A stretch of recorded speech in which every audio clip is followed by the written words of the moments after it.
and of course the mission we have been looking at. What I'd like to submit to you today is that Dr. Adil Najam has taken us through a journey of what needs to be done and how it can be done. And I think we all agree that yes, we can. We can do it.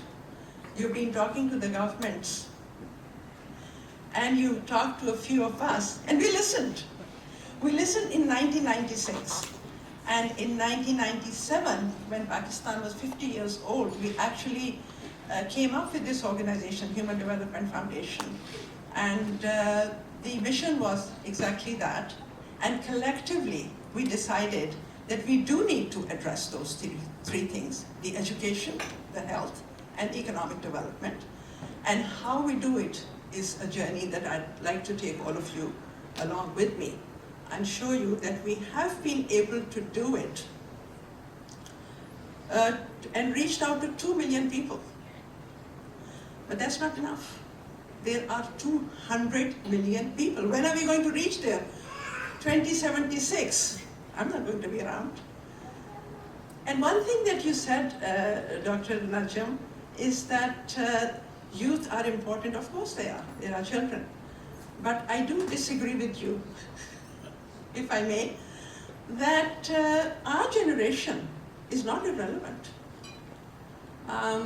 We may not be able to do it, bring about the change, but I think we can facilitate that change as parents, as teachers, as community leaders, and teach our children to do the right thing, but also try and strive very hard to give them that opportunity that they need to make this change happen, to bring about this change. So with that being said, let me go ahead and talk about Human Development Foundation again, which is an organization which is trying to do just that, facilitate a movement and make things happen in all of these areas. We have our Human Development Foundation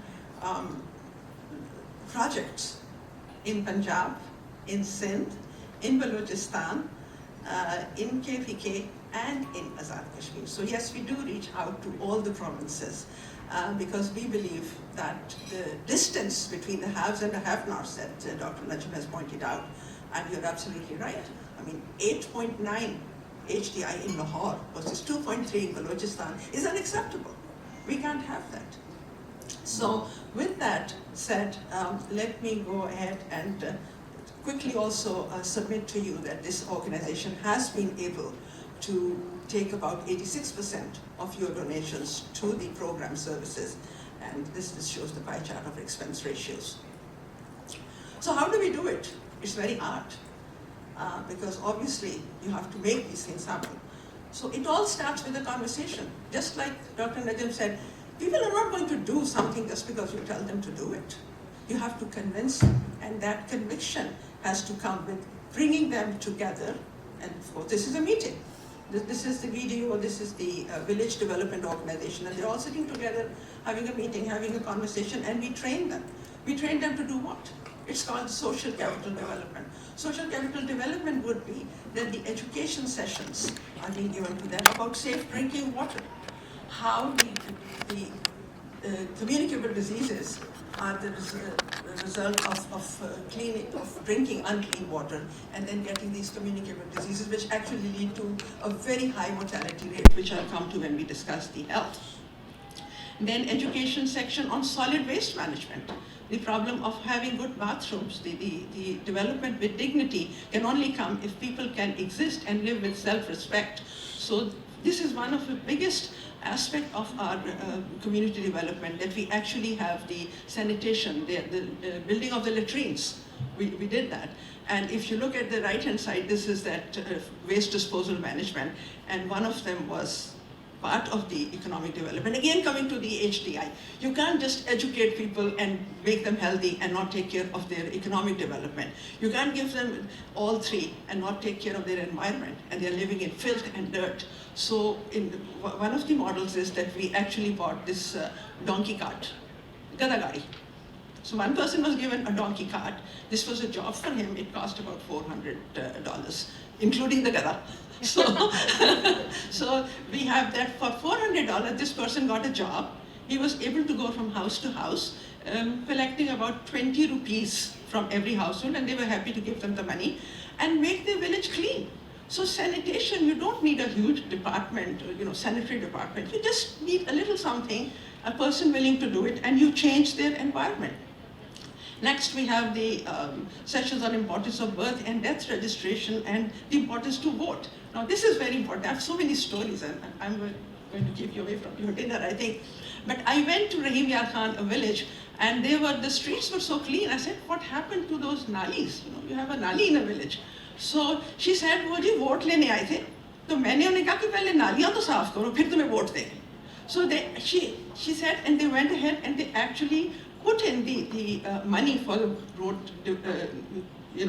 construction, and the labor was provided by the village. So it was done at a fraction of a price, because they were ready to help if somebody allows them to do it.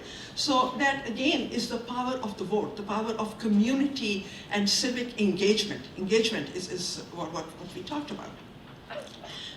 Going ahead, there's so many things that we do. Once we go into the village, we really get these people to participate, to become responsible citizens. Their civic development is what makes them happy and developed nation. The difference between an undeveloped nation or an underdeveloped nation and a developed nation is the ability to think, the ability to hold your public servants. The people we have, they are leaders, but they are public servants. They are paid to do a job. If they don't do the job, vote them out. This is what our people have to learn, because we really can't be living as a extension of the colonial age. It was the colonial age. The Angrez came, and they were the Sabs, and the subjugates were the Pakistanis and Indians. But then, when the Gora Sab was replaced by the Kala Sab, things never changed. So we have to change that. We have to hold our leaders accountable. School enrollment. Again, enrollment is the one single thing that we are very proud of. In HTF schools, our enrollment is close to 97%. And that is not because suddenly we have built beautiful schools that everybody wants to go to.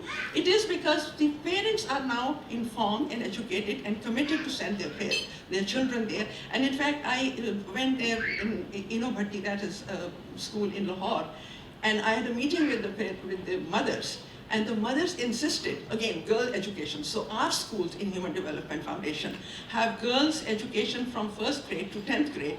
And the boys, after 5th grade, we send them to government schools. Why? Because there are more, the boys are sent, the parents don't mind. The girls, they don't let go to a distant school. So the boys go after 5th grade. And the mothers said that these boys, when they go to the government school, they don't like them. Because this level of education, the quality of education is different, there is no discipline. And this was in Lahore, an agricultural area. So instead of going to school, the boys were going out and selling potatoes. So they were getting, I don't know, 80 rupees per that sack of potatoes. So keeping them in school is not just a function of parent awareness. Sometimes it is how you keep them there by the interesting education, by the quality of education, by quality of teacher. And this is a transformation of a non-formal school to a formal school that we were able to do in the Chandu Muhammad Khan. And this is how the formal schools look now. There were girls sitting on the tar on the floor, and then we were able to improve that. In terms of quality, again, we are able to provide computer education in our schools, and we introduced the kids right at kindergarten to the computer. They can come and play. But by 6th grade, they are actually able to work on a computer. So each school, each of the formal schools, and we have 9 of them, we have 52 of them, 9 health centers. We have 52 schools right now in 292 villages. And why are so few schools? Because each school caters to 4 or 5 villages, and it's made in a central place where all the children can come. So they have the computer, they have the libraries, and here we also provide them with cultural days. Why? Because children have to enjoy coming to school. It can't be a place where they are disciplined harshly. So that's the fun part of it. We make our educational experience a positive one for these children. So with the education, now we focus on health, the second component of the Kya Hal Hai. So you talk about the health now. In health, again, You don't need a fancy hospital with elaborate wards. You just need primary care, and that can be administered in a very basic community health center where you have one doctor, two lady health visitors, and one dispenser. That's all you need. However, because there are long distances and there are no roads, people can't come to these CHCs. So the other two modalities that we have of the health access, because just making a clinic is not enough. People have to be able to get that.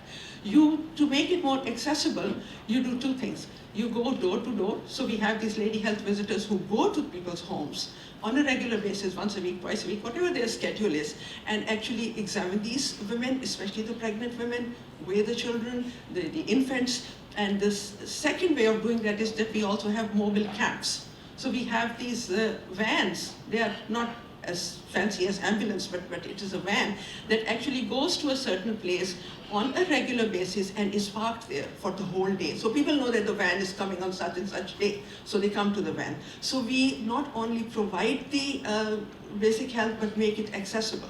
We do have the, again, we realize some children couldn't even see the blackboard, and to provide them eyeglasses was the challenge. So we partnered with another organization, and what they are able to do is they go to the school, they have trained the teachers to screen the children for their eyesight, and we are able to provide them the glasses for $2, $1.99 from China. So they are actually able to see. And with all that, with the quality education, taking care of their health, providing good teacher training program, this is what our metric result is. And mind you, this is the board result, which means that we are comparing our children, our HDF children, poor children from villages, to the beacon houses of the world and the convents of the world, because this is comparative to them, 91%. So, yeah. I think that is really something to be proud of. And it shows us, yes, we can. We are only doing it for 2 million people. We need to do it for 200 million. And that's where the government needs to start listening. They can do it too. We can do it. Why can't the government do it? They can. So, and this is again another part of it. This is called Thanks Scholarship. And this is actually a scholarship program that we have merit-based. And we'll come to that when you can donate to it, and we'll talk more about it then. Teachers capacity building, again, we train our teachers. This is, yeah, so we are talking about these health. We get the hepatitis screening done because there is an issue with hepatitis C because the wells are contaminated, so there's, and that brings us to the other issue of clean drinking water. You can't just go on drinking the dirty water and have people die of liver failure. Mother-child health and wellness is another component, so very important, because the numbers are staggering. There are 400,000 children that die before their 5th birthday in Pakistan, and 1,000 children die each day from vaccine preventable diseases. That's sad, because vaccine is really very cheap. You get it free from WHO, but it's not administered to children, not because the vaccine is not available, because there is no system of giving it. And that's where our door-to-door lady health workers come in, where they take the vaccine to the home. The woman who's at home by herself, the man is not there because he's out working, she would actually open the door to a woman, not to a man. So that was another thing we did. We hired women to administer our healthcare program. Then every day, 27 women die during pregnancy from childbirth, 27 every day. What does it mean? It means more than one woman dies every hour. We have been here since 6 o'clock, it's almost 9. 5 women have died. And keep counting. This is unacceptable. This is that we can prevent it, and we are letting it happen. And only 52% of births are attended by skilled professionals. So we also need skilled professionals, and they are not your board certified gynecologists. They are trained birth attendants, the dai. All you need is a dai to save a woman from dying during childbirth.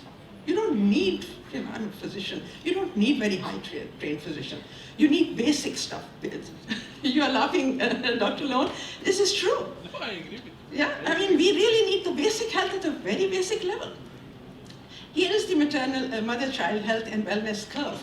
If you look at it, you can again see the curve. It shows there are 60 children, infants die, 60,000. And what HDF has been able to do is bring that down.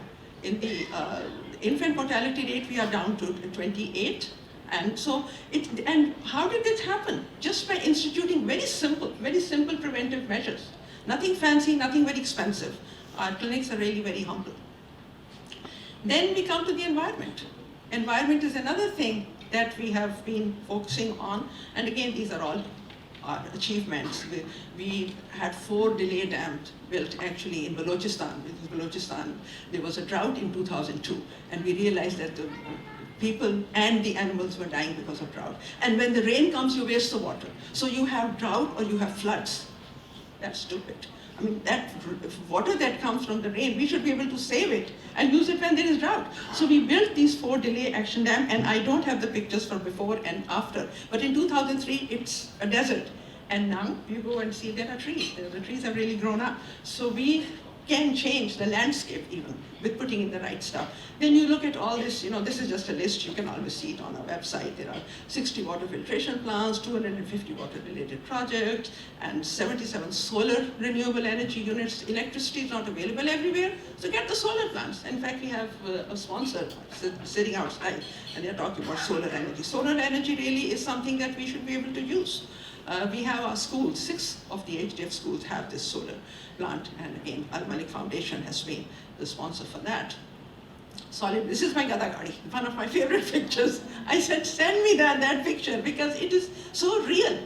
And because actually, again, a story when I went to the Lahore school, outside the gate there was a big pile of dirt, and I said, why don't we get this done? So we are going to get, somebody wanted to sponsor this. So for $400, we are going to give them a Gada Gadi, and next time you go to Lahore, please visit Bhatti School, and you will see that the sanitation is in place.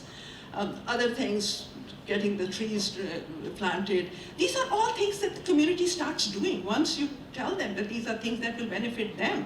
They're not for us. We are not somebody from America just telling them how to run their life. This is for them, the community empowerment, the will, the desire to help themselves. So we are only facilitators, and that's how we see ourselves. That we are not going to do things for them, but let them do it. Why? Because even in the United States of America, if we look around us, oh my goodness, there is a welfare society that's going to remain in the welfare for their next generations. Why? Because they've given up hope. They don't believe in themselves any longer. All this, even in America, we have haves and have-nots. We don't see them as vividly. But here is a picture of the water situation in Pakistan. And as we know, there is a global crisis. There's a global water crisis. The UNDP has said that per person, you need about 5 liters of water per person per day. And most of the world just gets 1 liter per person per day. And in the United States, people get 350 liters per person per day. Again, we need to save water even here so other people can get it. But here is a bunch of women who actually walk a long distance, the number of hours that women work, walk a long distance, they get the water from the well, take it to their homes, and they use it for laundry, for cooking, for cleaning and drinking. So what HDF has been able to do is put some water filtration plants there, and here is some of the other water. We have a dam, picture of a dam, the hand pump, the water canals for irrigation. So water is such an important thing for their livelihood, for their health, for their just basic existence in a decent way, that this is an important part of our development.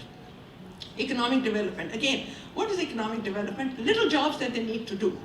Not everyone is going to become, a big executive somewhere. So we go ahead and teach them what they need to do. It's an agricultural country. So what we do is we give them the training and the skills development to do their farming better. So there are better farming techniques to improve their crops. Then there is the kitchen gardening, because the malnutrition is a big problem. Then we go ahead and the livestock vaccinations. If you are dependent on a buffalo to sell milk and the buffalo dies, what are you going to do? So it's very important to immunize the animals. So the livestock immunization is another part of the program. Here again, some pictures of people doing exactly that, what they are taught. The livestock management again, the vaccination camps, and the other thing is we also, as a donation, give them these animals. First we train them how to take care of the animals, and then we give them the animals so they are able to make a living out of that. Another aspect, the garment industry, these women are given the skills to be self-sufficient, and hopefully some of these boutiques in Lahore with an HDI of 8.3 would become their clients and customers. Here is in Mardan we have a skills vocational training program where we train electricians and plumbers and auto mechanics. So all these trades that are going to make them self-sufficient. And here is their ceremony of the technical center, the certificate distribution. If any of you goes to Mardan or goes anywhere, go to Mardan and look at these centers. In fact, that's why we have a center in every province, because where are you going to go? You'll go to Lahore, Karachi, Mardan, Islamabad, wherever you go, there is an HDF. There is an HDF project for you to see and evaluate how things are being done and come back and let us know. In fact, today, later in the evening, we'll have a lady who went to our project and she can tell you firsthand her experiences. So where are we at? This is what brought us to make Human Development Foundation about 22 years ago, that we thought that we can do it. So I really always look at it. We have a dream. We dream of a Pakistan where every child must attend school, where health care is for all, where clean drinking water is not a luxury, and where communities are vibrant and self-sustaining. So that Pakistan is what we have to strive for. And these children are our future. This is who is going to make that happen. We are just facilitators. How long do we have? Not too long, we know that. So together we can make a difference. That is our role. So we are not irrelevant. I feel very relevant. That's why I am here. So thank you for listening to all this. This is some of the, thank you. Thank you. Equality of education is one thing. So this is how much it takes for you. And when we do the fundraising, we can go over these numbers again. So 24,000 will support a secondary school for a whole year. So 2,000 per month is what it takes, and then you can look at the figures. Same thing with the primary health care. We have broken down the figures, so when you make a donation, you know what it can do. The power of your donation is what is going to make us relevant. We are here, we make alhamdulillah enough money, and we can spare some to make that change happen. Here's a gift of water. Again, number of different items you can do. Suit your pocket and give whatever. 12 gifts in 12 months for $1 a day. $1 a day you can sponsor a family. They get all of this. $30 a month, put it on your credit card, and I've done the fundraising already. So that's it, folks. And